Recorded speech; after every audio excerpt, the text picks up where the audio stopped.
I'm Jimmy Chang, and we're here to talk about how to solve angle geometry with algebra. Now, when it comes to solving angle geometry with algebra, oftentimes you're asked to find the missing parts with the geometry ideas and using algebra equations to solve them.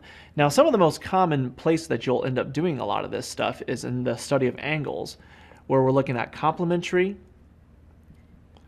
as well as supplementary angles. Now, complementary angles are angles that whose sum is going to give you 90 degrees. So typically speaking, if you have a right angle and you're splitting it up into two separate angles, you might have x, for example, and then let's just say 3x as an illustration.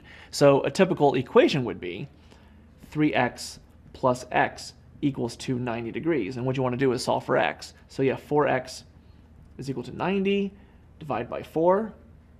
So x is going to equal to 90 over 4, which reduces to 45 over 2, or 22 and a half. Now, for supplementary angles, it involves taking a straight line, which is 180 degrees, and splitting that into two parts. So you might have, for example, x, and then let's just say 5x plus 1, just as an illustration. So the idea here is, because you know that they'll add to give you 180, you're just taking the two angles and setting an equal to 180 degrees, and then solve it in a very similar way that you did up here.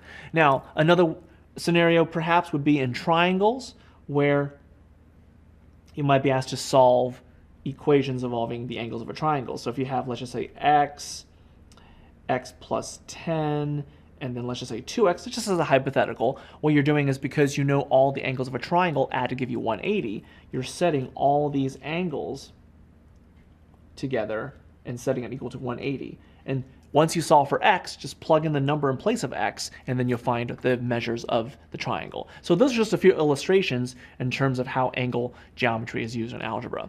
So I'm Jimmy Chang, and that's how to solve angle geometry with algebra.